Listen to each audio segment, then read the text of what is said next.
My hands wouldn't stop shaking as I stood in the middle of Marcus's gleaming condo, holding the suit I'd spent 3 weeks making. 3 weeks of careful stitching by lamplight. 3 weeks of measuring, adjusting, perfecting every seam until my fingers ached and my eyes burned. He held it up like it was contaminated. "Mom, what is this?" His voice dripped with disgust. "It looks like something a clown would wear to a funeral." Behind him, Vanessa covered her mouth, but I could see her shoulders shaking with laughter.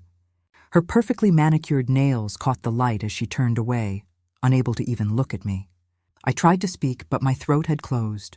The navy fabric I'd chosen so carefully, the hand-stitched lapels, the silk lining I'd saved 2 months to afford, all of it crumpled in his hands like garbage. "Did you actually think I'd wear this to the most important interview of my life?" He tossed it at my feet. "You've embarrassed me for the last time." I bent down slowly, my knees protesting, and gathered the suit into my arms. Each fold felt like gathering up pieces of my heart. I'd sewn love into every stitch, pressed hope into every seam, threaded my prayers through every buttonhole. The door closed behind me before I could find words. Before I could ask why? Before I could understand how the sweet boy I'd raised had become this stranger who looked at me like I was nothing. I'm Susan, and if this story is touching your heart, subscribe to the channel and tell us in the comments where you are watching from. I would love to know where you're watching this from. Don't forget to ring the notification bell, because every day I'm bringing you stories of women who turn their deepest pain into a new good way of living their lives. Back in my small apartment, I sat in my sewing chair, the rejected suit spread across my lap. My tears fell onto the fabric, darkening the navy to black in small circles. That's when I felt it, something stiff in the inner pocket of Marcus's jacket, the one he'd asked me to fix a torn lining in. A letter. My fingers trembled as I pulled it out, and what I read made my blood turn to ice. Everything I thought I knew was about to shatter. I couldn't read that letter yet. My hands were shaking too badly, my vision blurred with tears. I set it aside on my sewing table, next to the pincushion my own mother had given me 40 years ago. The same pincushion I'd used to make Marcus's first Halloween costume, his school uniforms, his graduation suit. How did we get here? The question echoed through my empty apartment as I looked at the photographs lining my walls. Marcus at 5, gap-toothed and giggling, wearing the Superman cape I'd sewn for his birthday. Marcus at 12, proud in his Little League uniform that I'd stayed up all night hemming. Marcus at 18, awkward in his prom tuxedo, rented because we couldn't afford to buy one, but I'd tailored it to fit him perfectly. When did his smile stop reaching his eyes? I was 23 when his father left. Marcus was only 2, small enough that he cried for Daddy every night for months. I'd rock him in the chair I'm sitting in now, humming lullabies while my own heart shattered, promising him we'd be okay. Promising him he'd never feel abandoned again. What a fool I was. I worked 2 jobs to keep that promise. During the day, I cleaned offices downtown, scrubbing toilets and emptying trash bins while wearing gloves that never quite kept the chemicals from cracking my skin. At night I sewed. Custom dresses for weddings I'd never attend. Christening gowns for babies I'd never hold. Alterations for people who had the life I'd dreamed of. Marcus slept in the bedroom while I worked by lamplight, my fingers moving mechanically. Stitch, pull, cut, press. My eyes would blur with exhaustion, but I'd keep going because Mrs. Patterson needed her daughter's bridesmaids' dresses by Friday. And that money would pay for Marcus's field trip, his new shoes, his chance at normal. He never went without. That was my pride, my purpose. When other kids brought store-bought lunches, Marcus had homemade meals packed with care. When they wore last season's clothes, Marcus had custom-made outfits that fit perfectly because his mother's hands knew every measurement of his growing body. When they struggled with homework, Marcus had a mother who stayed awake until midnight helping him, even though I had to be at work by 5. I gave him everything. My knees started hurting when he was in high school, but I ignored it. Kept climbing stairs to clean offices, kept pumping the pedal on my sewing machine. The doctor said I needed surgery, but Marcus needed a car for his part-time job. The choice seemed obvious then. He got into college. Full scholarship, they said. My brilliant boy. I cried for days with joy, told everyone at the laundromat, at the grocery store, at church. My son, the first in our family to go to university. Then came the calls. He needed books. He needed a laptop. He needed money for supplies, for rent, for food because the meal plan wasn't enough. I sent it all, eating crackers and tea for dinner, telling him I was fine, I'd already eaten, don't worry about Mom. He graduated, I was there, wearing a dress I'd made from clearance fabric, clapping until my hands hurt as he walked across that stage. He barely looked at me during the ceremony. Vanessa was there already, hanging on his arm, her parents in the front row with their expensive camera. That's when he started changing. Or maybe he'd always been this way, and I was too close to see it. The jobs never lasted. It was always someone else's fault. A jealous coworker, an unfair boss, a system designed to keep him down. I believed him. Made excuses to Dorothy next door when she'd raise her eyebrows. Lent him money I didn't have when he needed help with rent, with car payments, with investments that never seemed to work out. Dorothy tried to warn me. I remember standing in her kitchen, the smell of her famous banana bread filling the air as she held my hands across her checkered tablecloth. "Honey," she said, her old eyes full of concern, "when are you going to let him stand on his own feet? You're killing yourself for a grown man who won't even call you on your birthday." She was right. He'd forgotten my last 3 birthdays. But I made excuses. He's busy. He's stressed. He's building his future. I'm helping him, Dorothy. He's my son. "No," she said quietly. "You're enabling him. There's a difference." I pulled my hands away, hurt. She didn't understand. How could she? Her children visited every Sunday, brought grandchildren who called her Nana and drew her pictures. She didn't know what it was like to have a child who only called when he needed something. But even then, wasn't being needed better than being forgotten? The day he brought Vanessa to meet me, I'd cleaned my apartment for hours, made his favorite meal, pot roast with potatoes, the way he'd loved it as a child. I wore my best dress, the blue one I saved for special occasions. Vanessa looked around my small living room like she was inspecting a crime scene. Her nose wrinkled at the sewing machine in the corner, at my modest furniture, at the photos on the walls. "So this is where Marcus grew up," she said, her tone making it clear she found it beneath him. "He's come so far." Marcus didn't defend the home I'd built for him, didn't talk about the love that filled these rooms, the sacrifices that paid for every opportunity he'd had. He just nodded, eager to agree with her, to distance himself from the humble beginnings he was so ashamed of. I should have seen it then. The way he was erasing me from his story, rewriting his history without the inconvenient truth of a cleaning woman mother who sewed clothes to survive. But I smiled, offered them more food, asked about their plans, pretended my heart wasn't breaking as I watched my son become someone I didn't recognize. When Marcus called 3 weeks ago asking if I could make him a suit, I was pathetically grateful. Finally, he needed me for something that mattered. This was my chance to show him I was still valuable, still worth keeping in his life. I spent every spare moment on that suit, chose the finest fabric I could afford, stitched with a precision that made my arthritic fingers scream, pressed each seam until it was razor sharp, poured 3 weeks of desperate love into every detail, and he threw it at my feet. I looked down at that suit now, crumpled in my lap, and something inside me finally cracked. Not my heart, that had been breaking for years. Something deeper, something that had kept me bowing, bending, breaking myself into smaller pieces to fit into my son's life. The letter sat on my sewing table waiting. Dorothy's words echoed in my memory. When are you going to let him stand on his own feet? Maybe the better question was, when was I going to stand on mine? I picked up the letter with steady hands and began to read. The letter was printed on heavy cream cardstock, the kind that whispered money and exclusivity. Gold-embossed lettering at the top read, "Kingsley and Porter Fine Tailoring, Toronto's premier bespoke clothiers since 1892. Dear Mr. Marcus Chen, thank you for your recent purchase of our signature executive collection 3-piece suit in charcoal Italian wool. Your investment of $3,200 CAD reflects your commitment to excellence and professional presentation. As discussed, your custom suit will be ready for pickup on October 15th, with final fitting adjustments completed by our master tailor. We look forward to serving your wardrobe needs for your upcoming executive interview."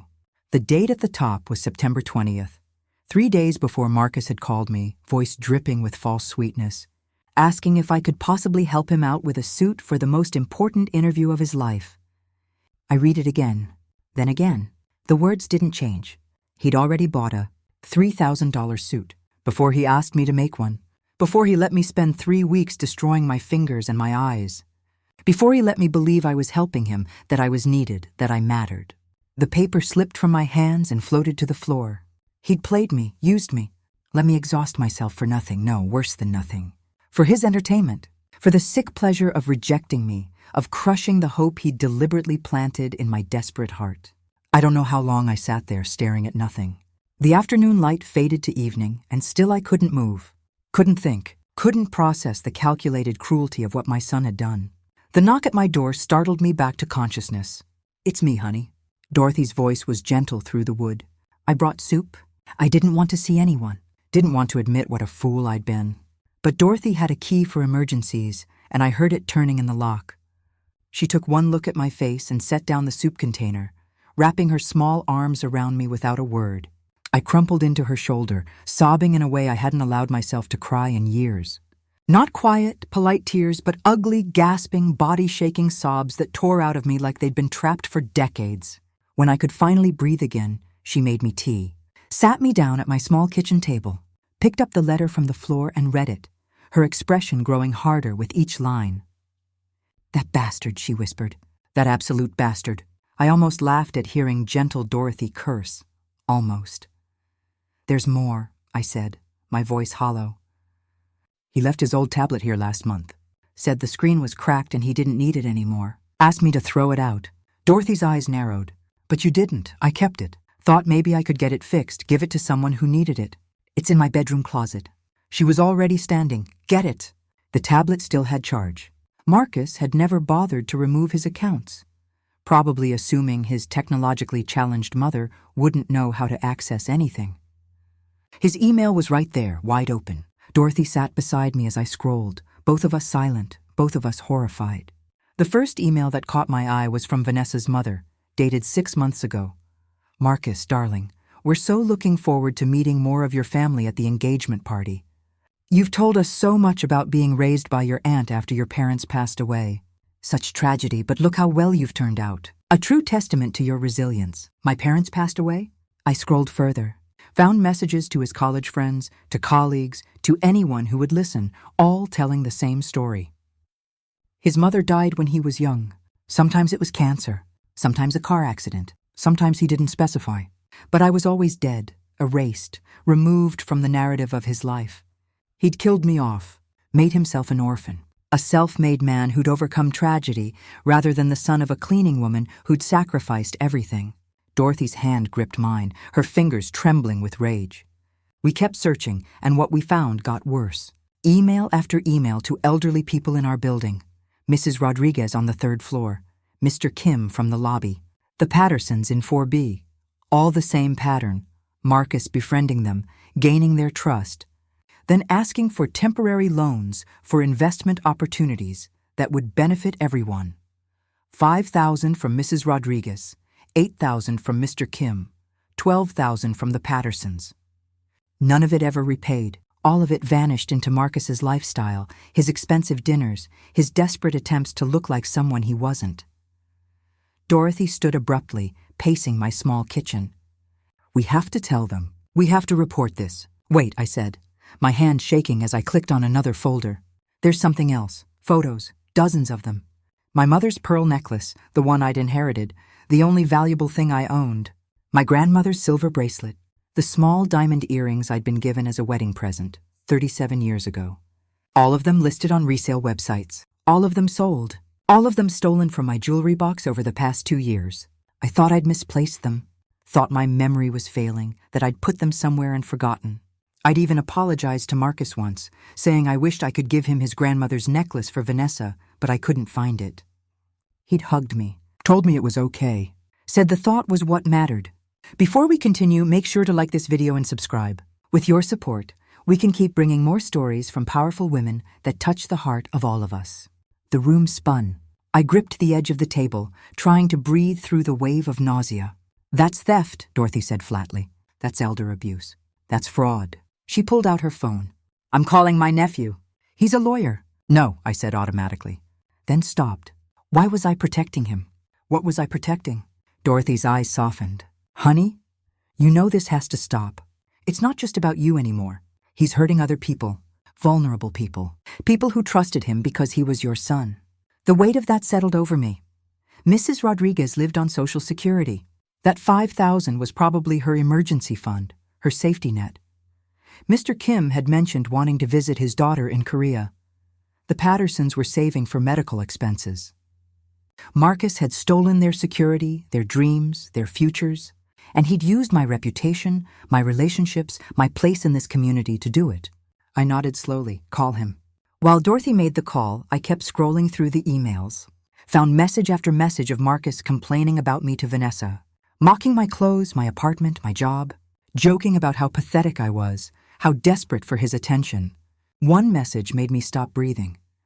Mom's coming over with some handmade gift tomorrow. Kill me now. I'll pretend to love it, then trash it when she leaves. It's almost funny how hard she tries to be relevant in my life. Like I'm ever going to be seen with anything she makes. God, I can't wait until we can afford to move far enough away that she can't just drop by anymore. That was from my birthday. Last year, I'd made him a quilt, spent 2 months on it, pieced together fabrics in his favorite colors. He'd smiled, hugged me, told me he'd treasure it forever. He'd thrown it away before I even left his building. Dorothy finished her call and sat beside me again, wrapping an arm around my shoulders. Robert, that's my nephew. He's coming over tomorrow morning. He does a lot of pro bono work for seniors. He says what Marcus did, it's prosecutable. All of it. I should have felt something. Relief, vindication, anger. But I just felt empty, hollowed out, like someone had scooped away everything I'd built my identity around. For 34 years, I'd been Marcus's mother. That was who I was, what I did, why I existed. I was the woman who sacrificed, who gave, who loved unconditionally. I was the mother who never gave up, who always believed, who saw the good in her son even when no one else could. But what if there was no good to see? What if I'd been loving a fantasy, a memory of a sweet little boy who died years ago, replaced by this cruel stranger who wore his face? You need to rest, Dorothy said gently. Tomorrow we'll figure out what to do. But tonight, you need to sleep. She helped me to my bedroom, tucked me in like I was a child, kissed my forehead, promised she'd come back first thing in the morning. After she left, I lay in the darkness, staring at the ceiling. On my nightstand was a photo of Marcus at his college graduation, the one I looked at every night before sleep. His smile was bright, his future full of promise. My pride and joy. I turned it face down. In the silence, I could hear the phantom sound of my sewing machine, the rhythm that had marked my entire adult life. Stitch, pull, cut, press. Stitch, pull, cut, press. Making, mending, creating, fixing. But some things, I was finally beginning to understand, couldn't be fixed. Some things needed to be cut away. Robert Harrison arrived at 9 the next morning, carrying a worn leather briefcase and an expression that was both professional and kind. He had his Aunt Dorothy's gentle eyes, but there was steel beneath the softness.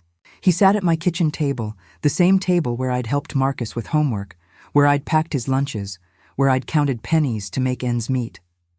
Now it held evidence of my son's betrayal, spread out like pieces of a puzzle I'd been too blind to see. Mrs. Chen, Robert said, his voice carefully neutral as he reviewed the emails. The financial records Dorothy had helped me print, the photographs of my stolen jewelry. This is serious. What your son has done, it's elder financial abuse, theft, and fraud. The people in this building, they trusted him because of you. I know, I whispered. He leaned forward, hands clasped. The question is, what do you want to do about it? What did I want? For 34 years, I'd wanted my son's love. I'd wanted him to see me, to value me, to remember that I'd given him everything. But wanting hadn't made it true. Giving hadn't earned it. Sacrificing hadn't purchased it. I want him to stop, I said finally. I want him to face consequences. And I want to stop being his victim. Robert nodded slowly. Then here's what we're going to do. Over the next 2 hours, he explained my options. Police reports, civil litigation, restitution for the elderly residents Marcus had defrauded. It was overwhelming, terrifying, but for the first time in decades, I felt something shifting inside me. Power, agency, choice. There's one more thing, Robert said carefully. Sometimes in cases like this, confrontation can be useful. Not for him, for you. A chance to say what you need to say. Witnesses, with protection, with proof. Would you want that opportunity? The old me would have said no, would have shrunk from conflict, from making waves, from risking whatever scraps of relationship remained. But the old me had died yesterday, somewhere between reading that letter and discovering I'd been erased from my own son's life. Yes, I said. I want to face him. Dorothy squeezed my hand. I'll be right there with you. We planned it carefully. I called Marcus that afternoon, my voice trembling but determined.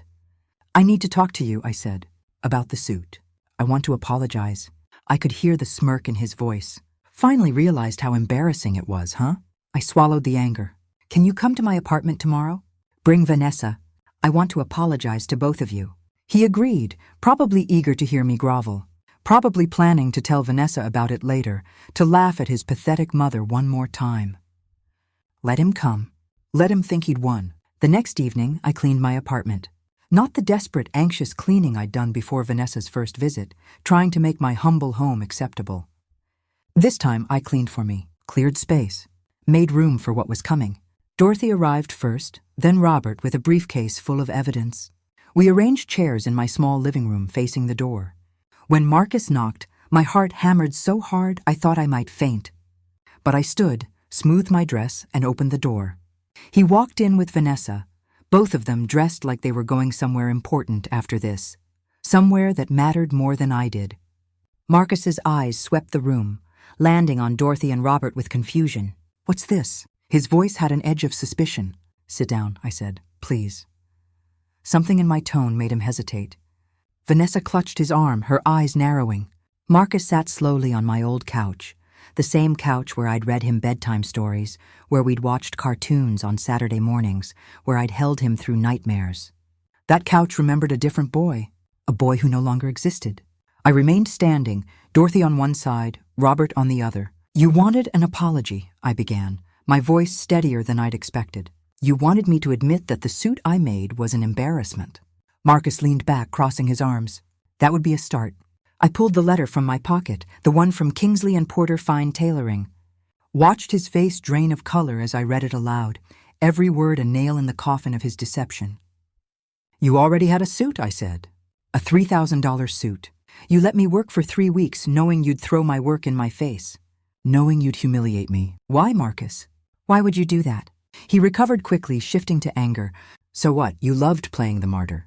I just gave you what you wanted, a chance to sacrifice yourself for your precious son. Vanessa touched his arm, nervous now. Marcus, maybe we should go. We're not done, Dorothy said sharply. Sit down. Robert opened his briefcase, pulling out documents. Let's talk about the money, Marcus. The $5,000 from Mrs. Rodriguez, the $8,000 from Mr. Kim, the $12,000 from the Pattersons. Should I continue? I don't know what you're talking about, Marcus said, but his voice had lost its confidence. Really? Robert slid printed emails across my coffee table. Because your own words say differently. Investment opportunities that never existed.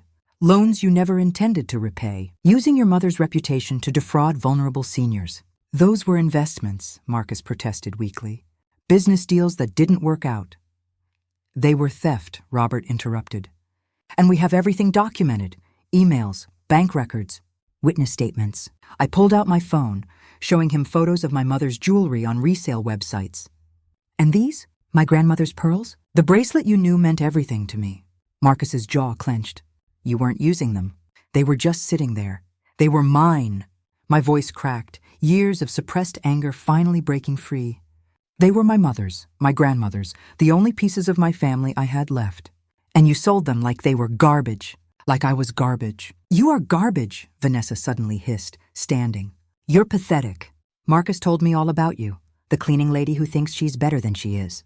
He's been supporting you for years. Supporting me?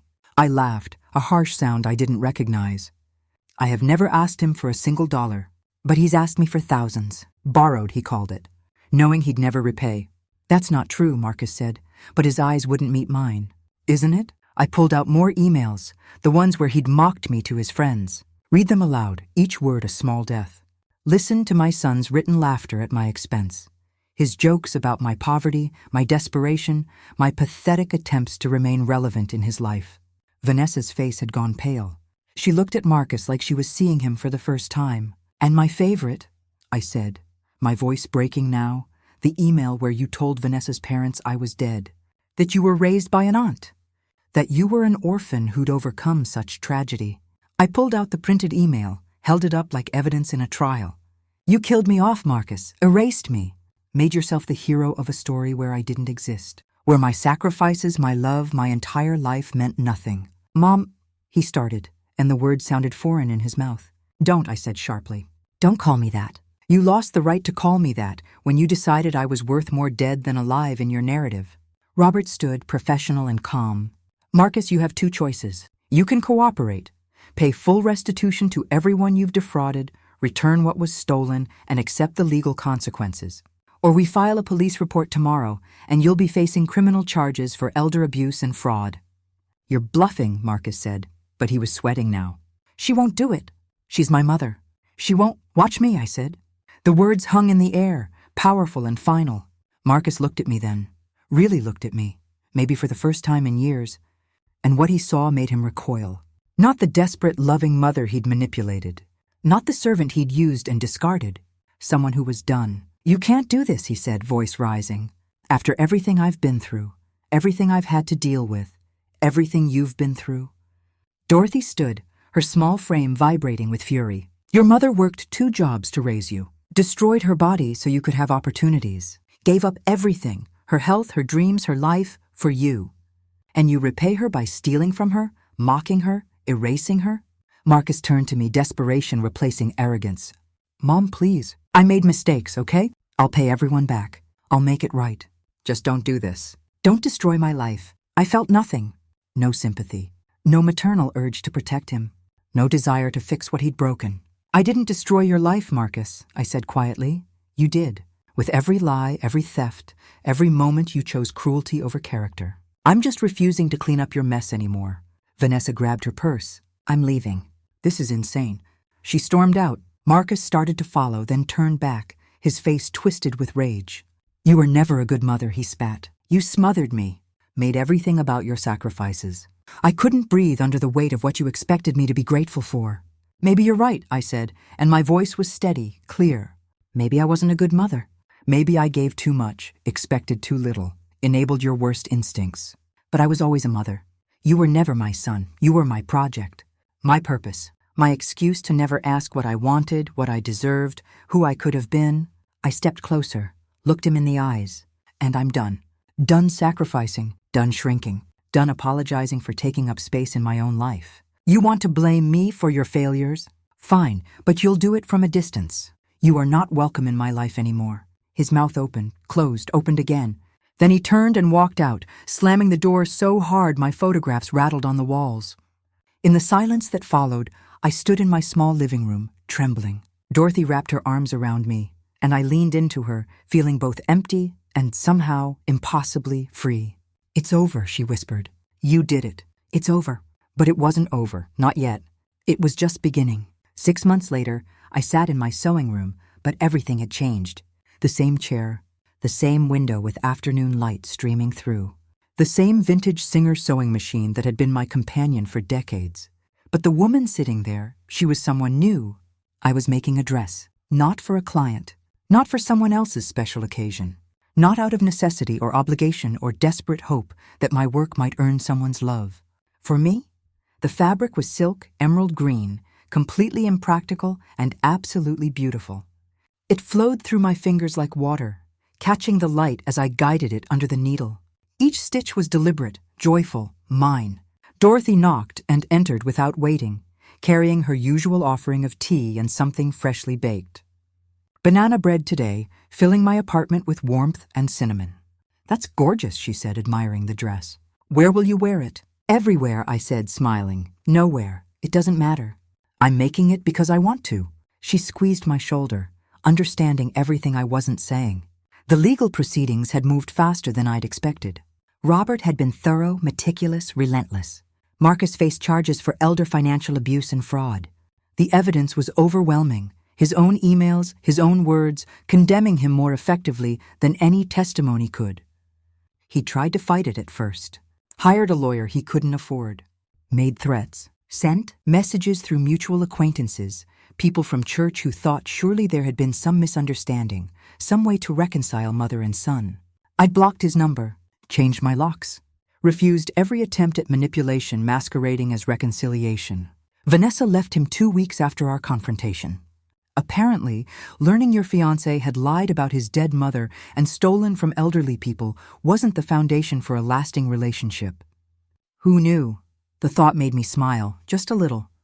Not from schadenfreude, but from the simple clarity of consequences finally catching up to choices.